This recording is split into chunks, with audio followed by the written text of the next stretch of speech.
Bien, buenas tardes. Entonces vamos a continuar con la clase de la unidad número 2. Eh, Recordando bueno, que la clase pasada dimos la definición de anillos, vimos algunos anillos especiales, ¿verdad? Y ahora también definimos lo que era un homomorfismo de anillos. Entonces vamos a partir de la definición de homomorfismo de anillo, continuar con esa línea. Pues vamos a hablar de homomorfismo de anillos, de ideales, anillos cocientes. Es decir, como lo dijimos en la clase pasada, la teoría de anillos, lo que vamos a hacer es exactamente las mismas nociones que estudiamos para grupos, las vamos ahora a extender para anillos. Es decir, en grupos hablamos de un homomorfismo de grupo, de isomorfismos, de el concepto de ideales no está definido en un grupo, pero sí está definido en grupos, lo que eran los grupos cocientes. Había otras clases de grupos, como eran los grupos normales, los subgrupos normales, los subgrupos cíclicos, etcétera, etcétera. Entonces nosotros vamos a tratar de ir extendiendo esas mismas ideas, pero en anillos. ¿Ya? Entonces vamos a iniciar hoy recordando la definición de homomorfismo de anillos que dimos en la clase pasada. Entonces, esta definición de homomorfismo de anillos dice así.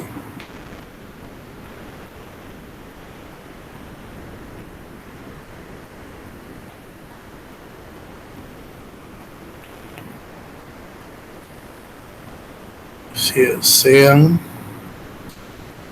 R1 y R2 dos anillos y sea f una función definida de R1 en R2. Entonces diremos que f es un homomorfismo de anillos, estamos definiendo sobre anillos, si se cumplen las siguientes condiciones.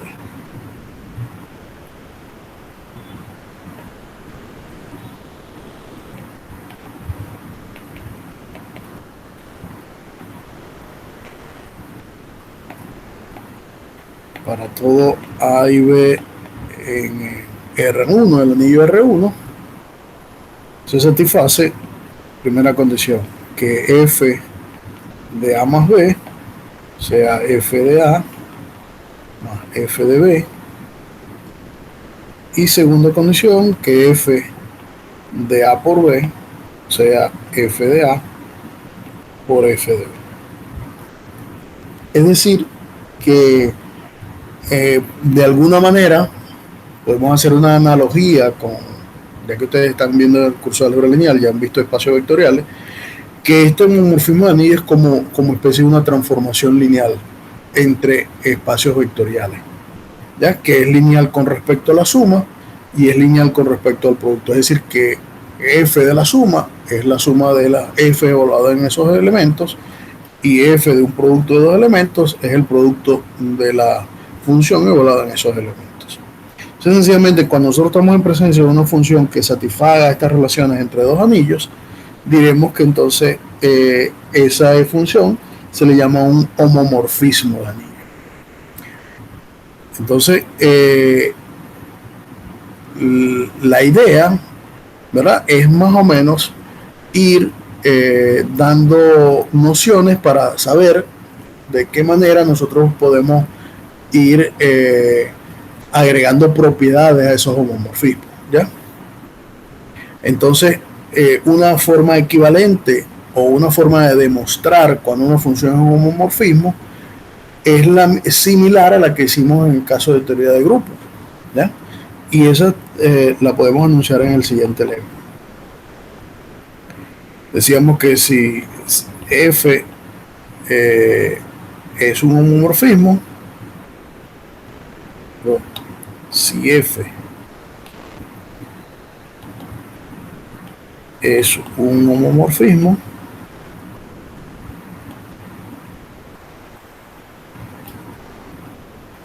de R1 en R2, entonces se tiene lo siguiente, que f de 0 es 0, es decir, que lleva a la identidad aditiva en la identidad aditiva. Y segunda condición, que f de menos a es menos f de a. Es decir, que el signo, de alguna manera, pudiéramos verlo como que el signo sale de la función, y en realidad lo que está diciendo es que el inverso de la función evaluada en el inverso aditivo es el inverso de la función evaluada en el elemento. ¿Ya? Esto es lo que dice esta expresión de acá abajo. Esta demostración es similar a la que hicimos en teoría de grupos, así que su demostración sencillamente es seguir la misma demostración que se hizo en teoría de grupos, salvo que ahora vamos a tener es un anillo, ¿ya? Entonces, digamos que lo único que va a cambiar es la noción de grupo por anillos y las propiedades de grupo por las propiedades de anillos. Pero su demostración es similar, y lo dejamos más bien como un ejercicio práctico para que ustedes puedan ir, digamos, practicando la manera de cómo utilizar las mismas nociones de grupo para anillos. ¿Ya? Bien, cuando se tiene homomorfismos de anillos es importante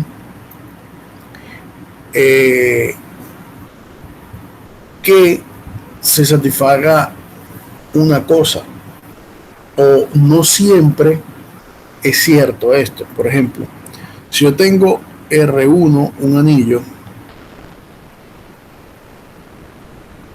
¿ya? Y R2 otro anillo, ¿verdad? Este R1 tiene una unidad multiplicativa, ¿ya? Llamemos 1 a la unidad multiplicativa de R1. Y R2 tiene otra unidad multiplicativa, llamemos esa otra unidad multiplicativa 1'.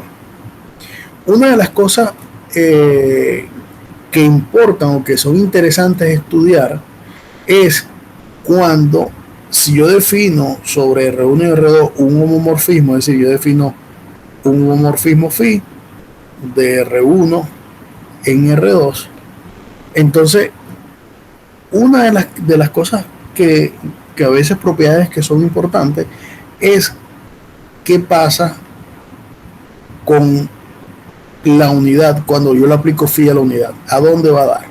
Bueno, no necesariamente va a ir a parar a la unidad del otro anillo, ¿ya? Eso no es necesariamente cierto en todos los casos. Entonces nos interesa es empezar a dotar de propiedades de tal manera que esa propiedad se satisfaga, es decir, que esa propiedad se dé.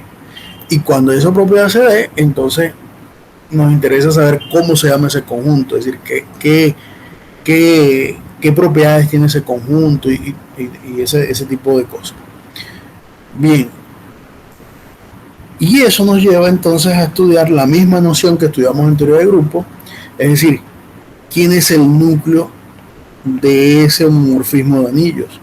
Es decir, cómo yo puedo definir el núcleo del homomorfismo de anillos. De qué manera yo puedo dotar a ese de una condición, o sea, cuál es la condición que debe cumplir ese homomorfismo, ese núcleo, ¿ya? Y esa condición nos las da entonces la siguiente definición. Es decir, esta respuesta, ¿quién es el homomorfismo?, nos las da la siguiente definición. ¿Quién es el núcleo del homomorfismo de anillo? Dice que si phi es un homomorfismo de anillos,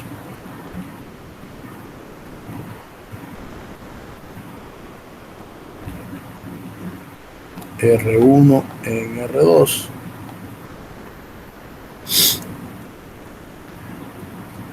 entonces el núcleo de phi, que lo vamos a llamar I, es decir, el núcleo de la transformación, va a ser el conjunto de todos los elementos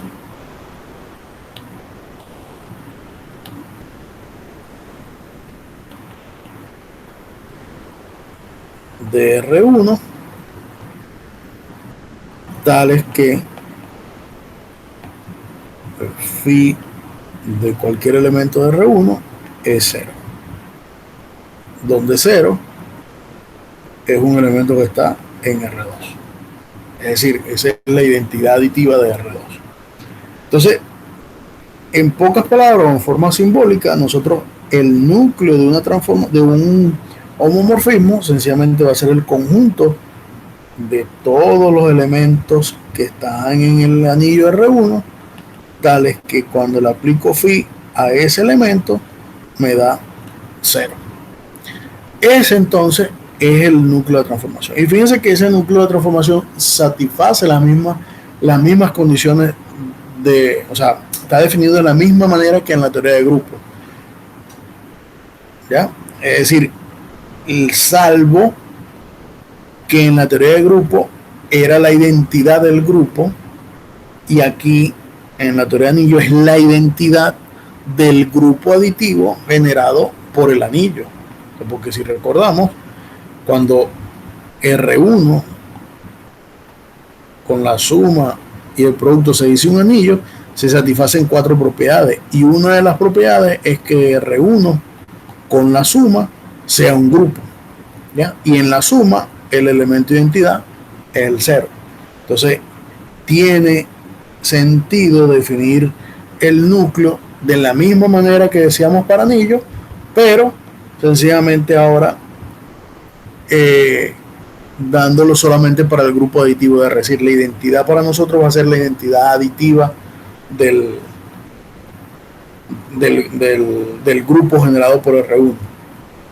Porque recuerden, como también lo dije la clase pasada, no necesariamente un grupo, un anillo, tiene identidad, ¿ya?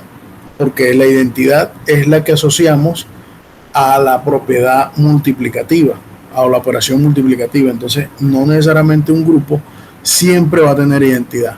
Lo que sí va a tener es identidad como grupo abeliano, más no como grupo multiplicativo. ¿Entendido? Sí. Bien. Entonces, a partir de esta definición de núcleo, nosotros podemos empezar a dar propiedades del homomorfismo y de ese conjunto I, que son similares a la de la teoría de grupos. Por ejemplo, el siguiente lema nos da 2 propiedades que satisface ese núcleo. Dice que si phi es un homomorfismo,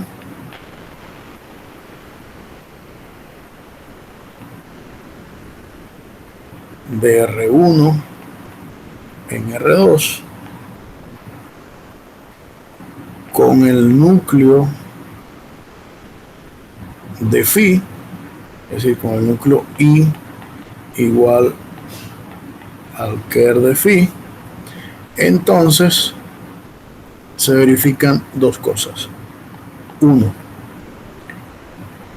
que el conjunto I es un grupo de R1, un subgrupo de R1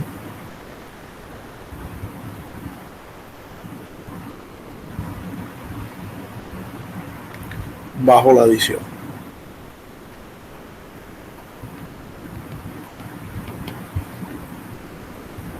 Y 2,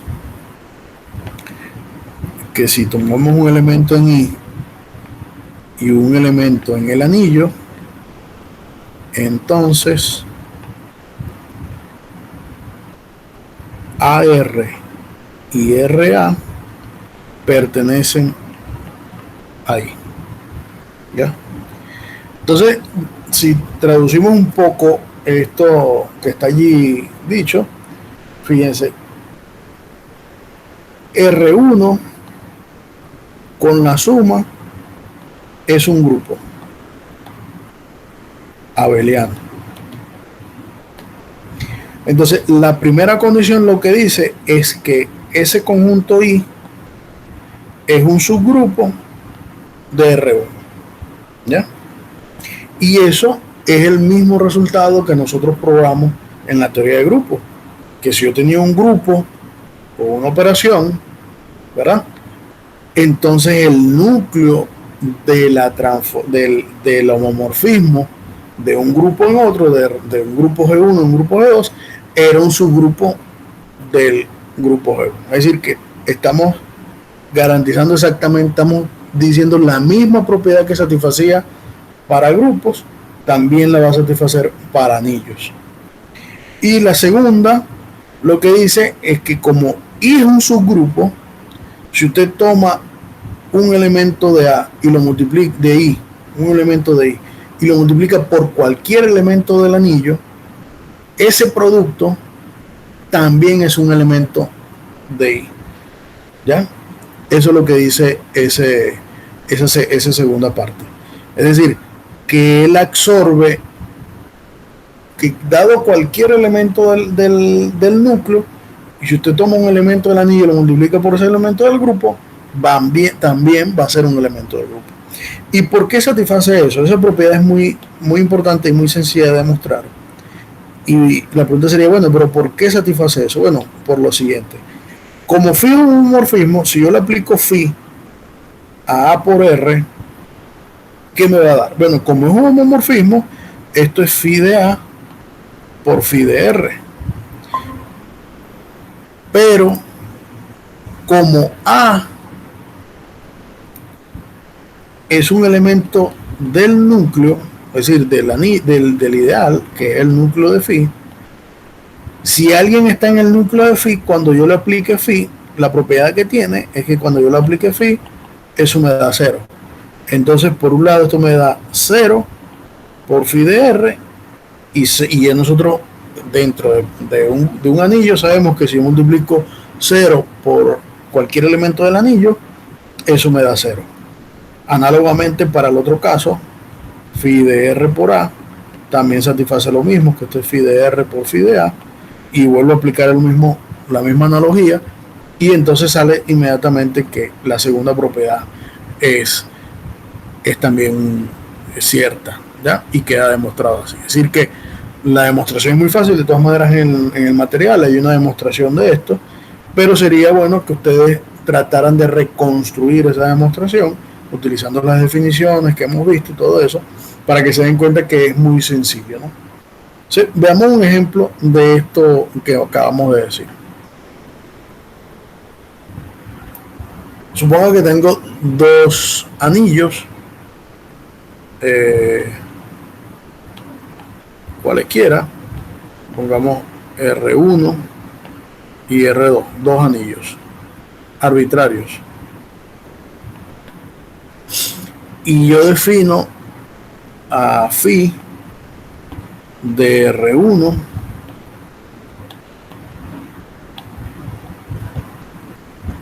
en R2 de la siguiente manera, que a cada elemento de acá lo envíe al 0, ¿ya? Entonces, si esa es la función phi definida así, ¿quién es el núcleo de phi? Bueno, el núcleo de phi, por definición, son todos los elementos tales que cuando yo le aplique a phi a A me da 0. Pero si a todos los elementos de R1 lo envío al 0, entonces el núcleo de phi sencillamente es todo R1, ¿ya? Y este es lo que se llama el homomorfismo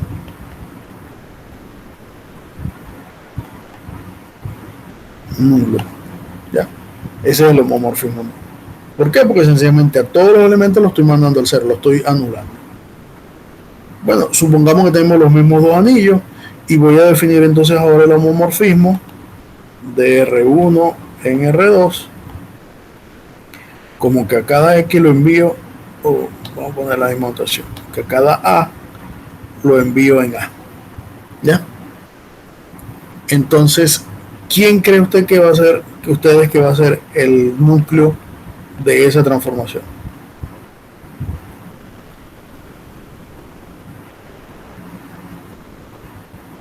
Por definición, el núcleo es el conjunto de todos los elementos que están en el anillo R1, tales que phi de A me dé 0.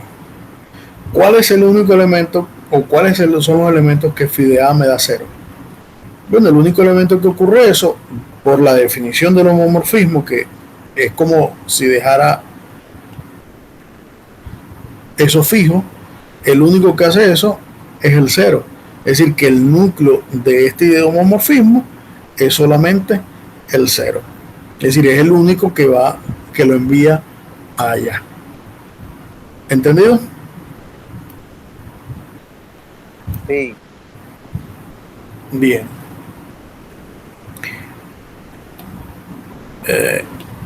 Otro ejemplo, supónganse que tienen este anillo.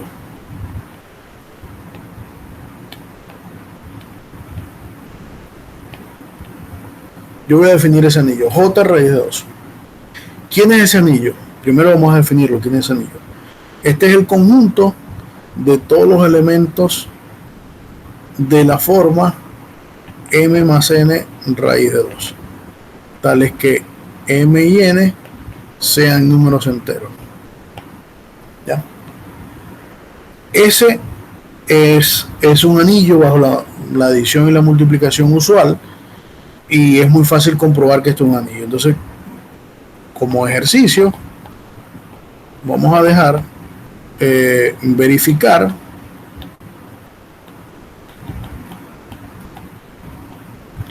que J raíz de 2 es un anillo. Es decir, lo que hay que probar son las propiedades de anillo. Entonces, voy a definir un homomorfismo de J raíz de 2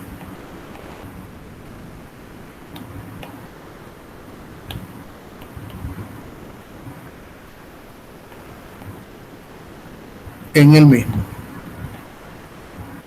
Es decir, una función de este conjunto y este conjunto.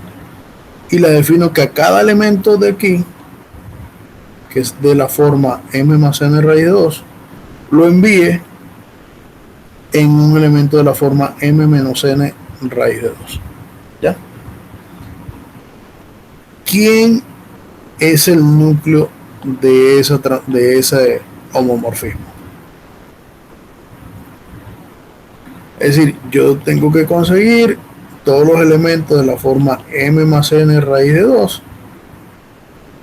tales que phi de ese elemento me dé 0. Como m y n son enteros, ¿verdad? Por definición, phi de m más n raíz de 2, eso es m menos n raíz de 2. Si yo quiero que eso me dé 0, tendría que resolver esta ecuación. La ecuación m menos n raíz de 2 igual 0. Es decir, me quedaría que m sería igual a n raíz de 2. Pero como n y m son enteros, aquí me está diciendo que m, que es un entero, es igual a un entero multiplicado por raíz de 2, lo cual es una contradicción. Eso no puede ocurrir. Y solamente ocurre cuando m es igual a n y es igual a 0. Es decir, que el único caso es cuando tengo m y n igual a 0. Es decir, que el núcleo de esta transformación solamente es el elemento 0.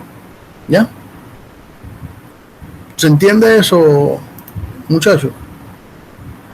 Sí, está bastante claro. Sí, profe. Muy bien. Entonces, cuando nosotros intentamos calcular el núcleo de un homomorfismo, lo que queremos es verificar siempre la condición del núcleo. Es decir, ¿cuál es la definición del núcleo de un homomorfismo? ¿Ya? Esa es la única condición que nosotros debemos verificar y tratar de analizar de tal manera de que nos pueda decir quiénes son los elementos de ese núcleo. Bien. Entonces, vamos a continuar, ¿verdad? Dando ciertas, digamos, propiedades o sí, propiedades que corresponden entonces a los homomorfismos de anillo. La siguiente propiedad, vamos a definir el siguiente lema, que vimos que si phi es un homomorfismo del anillo R1 en el anillo R2, entonces phi es inyectiva si y solo si el núcleo de phi es solamente el cero. Es decir, que aquí ahora tenemos otra propiedad más interesante, que es que nosotros podemos decidir o decir cuándo un homomorfismo es inyectivo y cuándo no es inyectivo. Entonces, si el homomorfismo es inyectivo, no tenemos que calcular el núcleo. Ya sabemos que su núcleo es solamente el cero. Y si el núcleo de un homomorfismo es cero, quiere decir que ese homomorfismo es inyectivo. Es decir, la misma propiedad que satisfacía en grupo se satisface también para anillo. Es decir, que un homomorfismo es inyectivo si solamente si el núcleo de ese homomorfismo consta solamente del cero. Es decir, de los homomorfismos que acabamos de ver ahorita, hace un momento, podemos decir quiénes son inyectivos y quiénes no son inyectivos. Por ejemplo, el homomorfismo nulo no es inyectivo porque el núcleo de ese homomorfismo es todo el anillo, ¿ya? Pero el homomorfismo que definimos sobre J raíz de 2 o el homomorfismo identidad que definimos anteriormente, esos son homomorfismos que son inyectivos. Entonces, la demostración es exactamente similar, entonces queda como ejercicio, sencillamente nada más practicar esa demostración. Bien, entonces de alguna manera nosotros queremos tener analogías con la teoría del grupo, sobre todo cuando hablamos del grupo cociente, ¿no?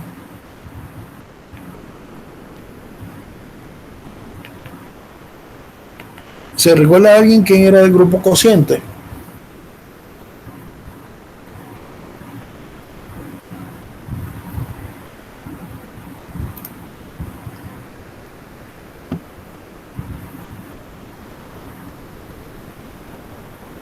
Juan, ¿te recuerdas cuál es la definición del grupo cociente o de qué estaba constituido el grupo cociente?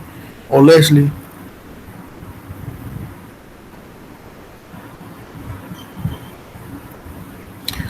Bueno, el grupo cociente es el grupo que constaba de todas las clases laterales a derecha definidas sobre un grupo, o del grupo de todas las clases laterales a izquierda definidas sobre un grupo. Es decir, que el grupo cociente era un grupo donde sus elementos ahora eran también subgrupos del grupo y que constituían sencillamente a las clases laterales definidas sobre ese conjunto, ¿ya?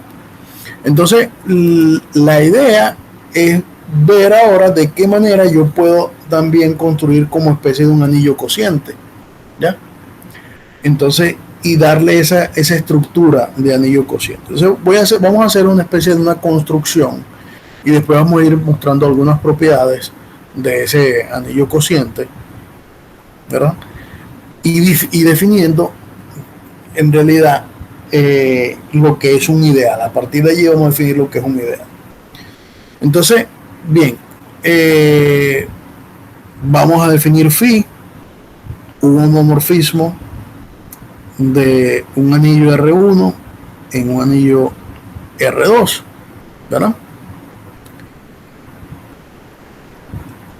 Y vamos a definir, como R1 es un grupo,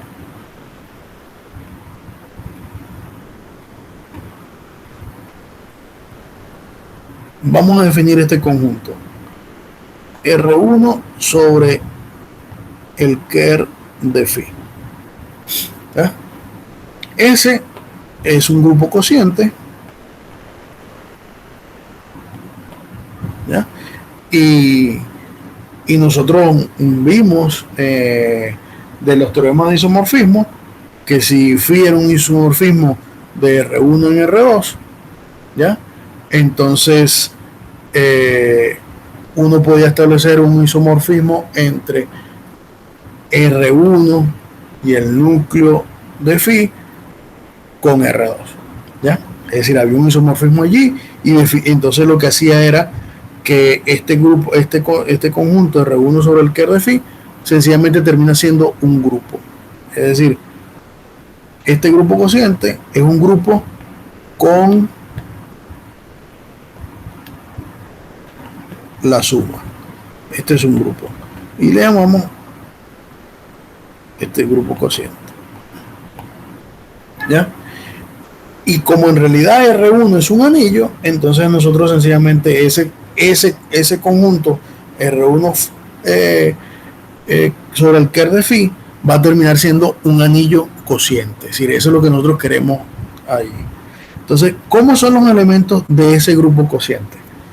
Bueno, los elementos de este grupo cociente, es decir, R1 sobre el Kerr de phi, se va a definir como el conjunto, ¿verdad?, de todas las clases laterales con respecto al núcleo.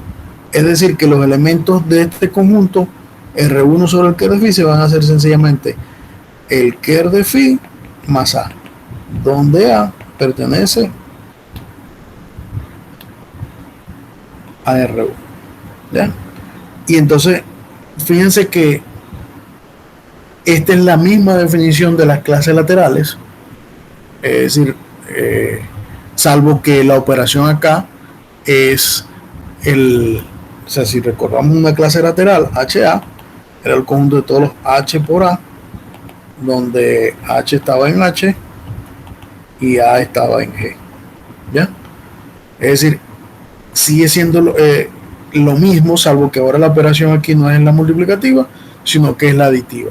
Entonces, por lo tanto, ese grupo, sus elementos están definidos de esa forma.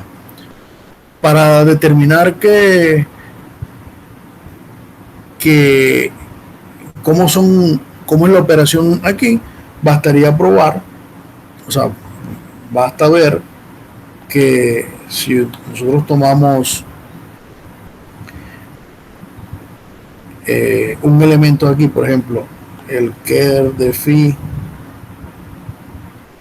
más A, y lo multiplico por el Kerr de phi más B, lo que nosotros esperamos es que eso sea el Kerr de phi más A por B, ¿ya?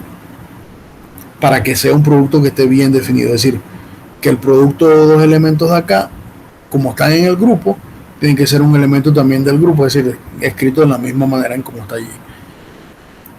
Entonces, digamos que la construcción de esto, no lo voy a hacer, los detalles están en el material, yo dejo para que ustedes lo lean, pero lo que quiero que tengamos en cuenta es que nosotros vamos a definir un anillo cociente a partir de esta relación, es decir, el anillo dividido entre el núcleo del homomorfismo entre anillos, eso es nosotros lo que vamos a definir, pero a ese núcleo nosotros le vamos a dar una definición y eso es lo que nosotros vamos a definir como un ideal, ¿ya? Es decir, vamos a definir un ideal a partir de ese conjunto y eso lo vamos a ir haciendo poco a poco. Entonces vamos a ir viendo con la siguiente proposición algunas propiedades que satisface ese anillo, ¿ya? Bien. Entonces tenemos la siguiente proposición, que es la que nos va a demostrar esa propiedad que yo acabo de mencionar ahí arriba.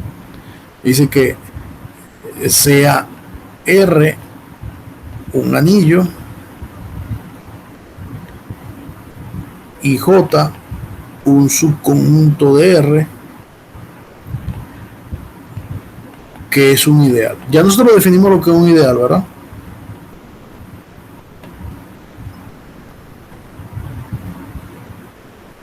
Leslie, la clase pasada definimos lo que era un ideal. No, profe, no recuerdo. Seguro no definí lo que era un ideal. Vamos a ver si no definí lo que era un ideal. Si no lo definimos ahorita. Qué raro que no No, profe. no lo definí, ¿no?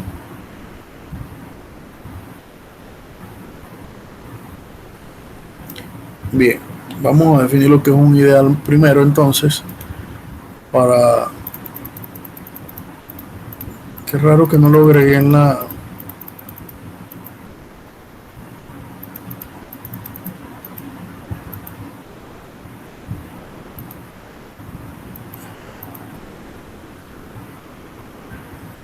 A ver, ¿dónde tengo yo eso?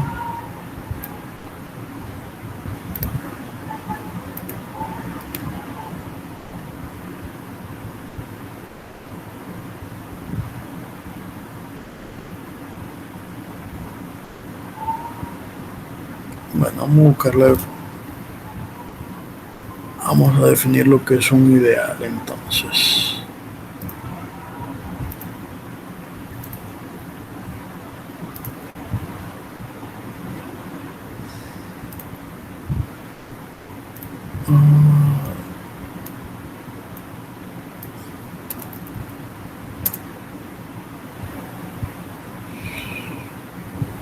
Un momento, creo que...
Ok. Esa es la definición entonces de ideal lateral a izquierda, lateral a derecha o ideal bilateral, ¿ya?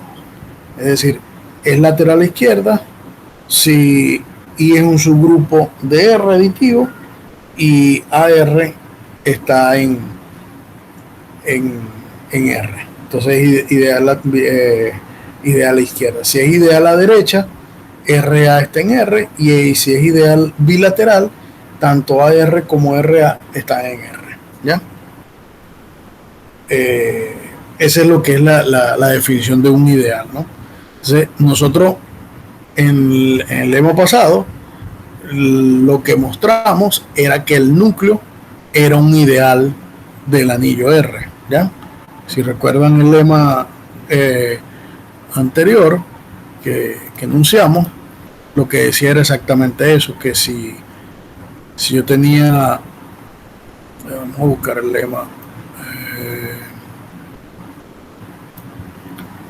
que si phi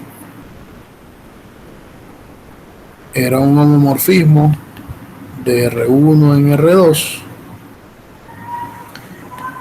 y I lo definíamos como el Kerr de phi, entonces se satisfacían dos cosas: que I era un subgrupo de R1 aditivo, y dos, que si A estaba en I y R estaba en R, en R1, perdón, entonces AR y RA estaban en I, ¿ya? Entonces, eso lo que nos está diciendo es que el núcleo de cualquier homomorfismo se le llama un ideal, o es un ideal de R1, ¿ya? Entonces, ahora sí podemos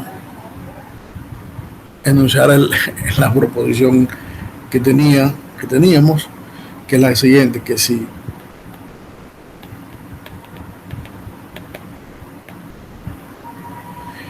sea R un anillo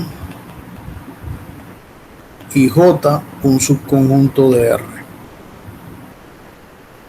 un ideal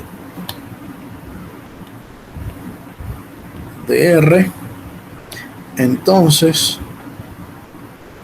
el cociente R sobre J es un anillo con las operaciones heredadas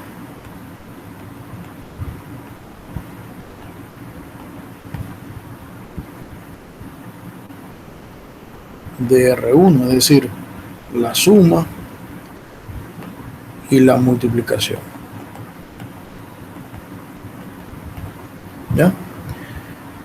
¿Y cómo se definen la suma y la multiplicación? Bueno, se define de la siguiente manera: si usted tiene un elemento del anillo, J más A, y lo multiplica por otro elemento del anillo, J más B, eso sencillamente será J por A más B, por A por B. Y si tiene J más A más J más B, entonces eso es J más A más B. ¿Ya?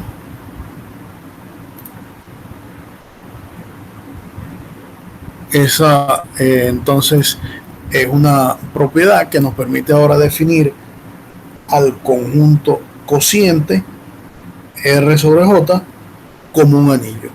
Y en particular entonces tenemos que el conjunto, si yo tengo phi, un homomorfismo de R1 sobre R2, entonces yo puedo definir un nuevo anillo, que es el anillo cociente, que sería R1 sobre el núcleo de phi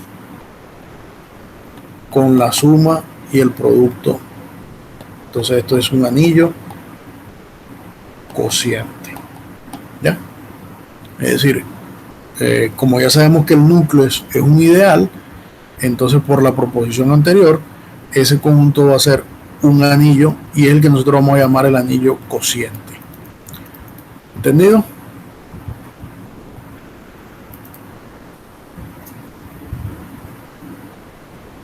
Sí, maestro. Bien, de los de la teoría de grupo, nosotros vimos unos teoremas que se llamaban los teoremas de isomorfismos.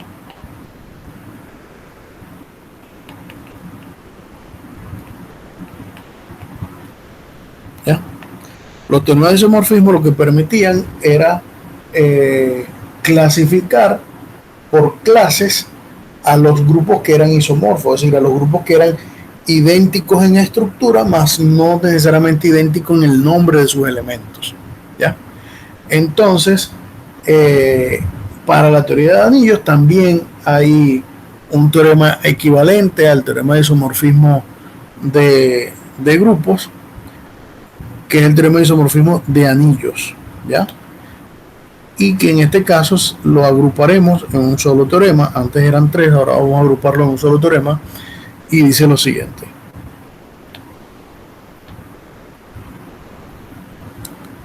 sean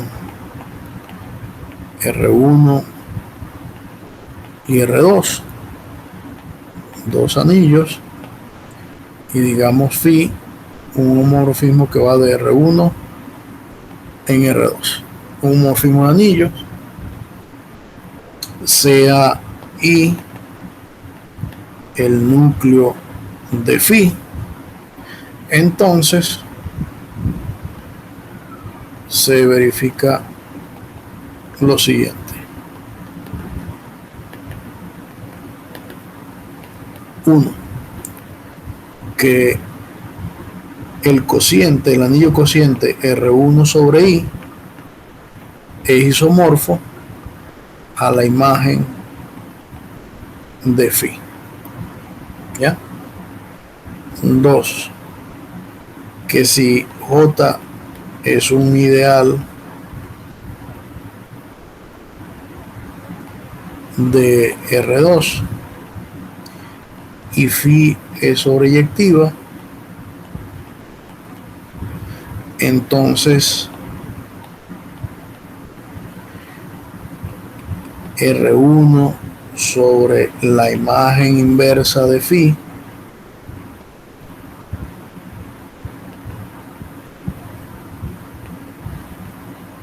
es isomorfo a R2 sobre J.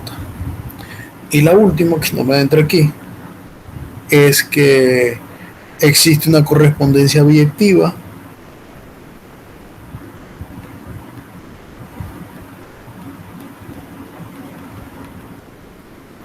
entre los ideales de R1, de R2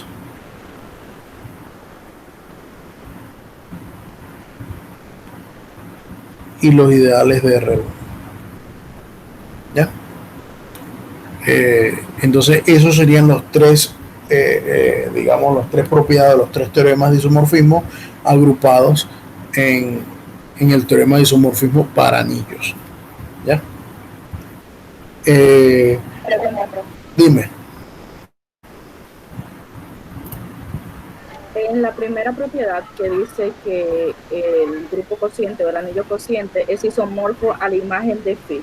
Cuando habla de la imagen de phi, se refiere al conjunto de llegada. Por ejemplo, phi, un elemento lo manda tal. ¿A esa imagen se refiere? A esa imagen, a la imagen que forma el conjunto donde van a parar todos los elementos aplicado doble phi.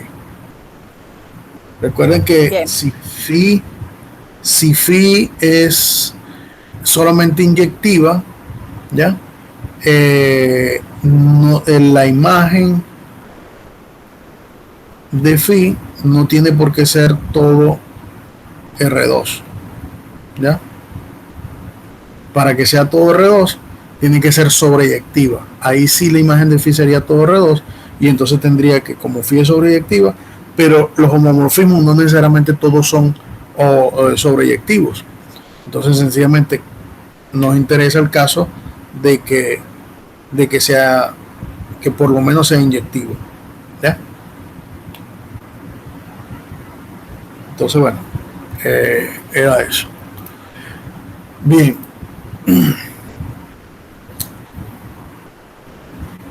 Así como están esos teoremas de isomorfismo, entonces existen otras propiedades de que llamamos el isomorfismo. Es decir, aunque no hemos definido lo que es un isomorfismo, vamos a decir cuándo un homomorfismo se convierte en un isomorfismo. Entonces, esa es lo que sería la definición de isomorfismo.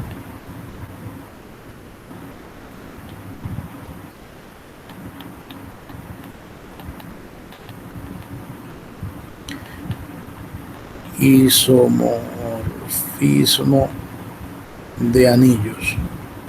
Es decir, cuando yo voy a tener un isomorfismo de anillos siempre. Entonces, un homomorfismo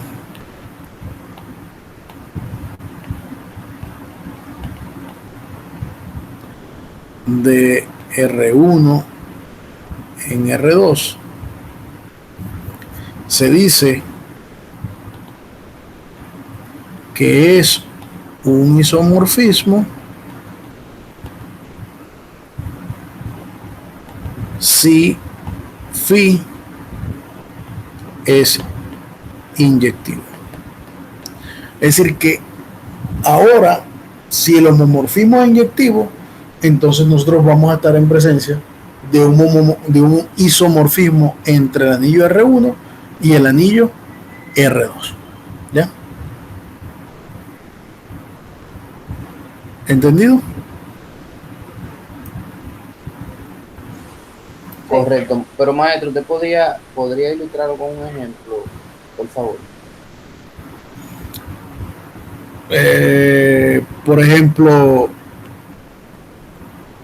tiene phi de un anillo arbitrario R1 en un anillo arbitrario R2 y definida por phi de x igual a x. Esta función es inyectiva. ¿Ya? Como esta función es inyectiva, entonces R1 es isomorfo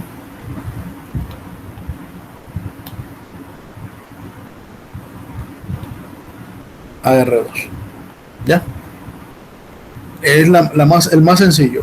Con cualquier función que sea inyectiva, pero si yo defino ahora phi como x cuadrado, esta no es una función que es inyectiva, por lo tanto, si yo la defino de R1 en R2, aquí en este caso no sería un isomorfismo, ¿ya? Con anillos arbitrarios.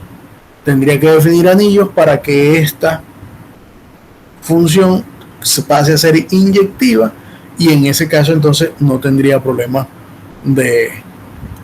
para definir un isomorfismo. ¿Entiende eso? Correcto. Muy bien. Bien. Otra propiedad para determinar cuando un homomorfismo se convierte en un isomorfismo es la siguiente. Sea phi de R1 en R2, diremos que es un isomorfismo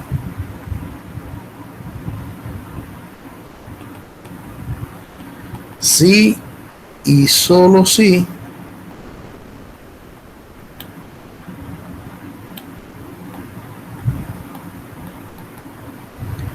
el núcleo de phi es solamente el cero.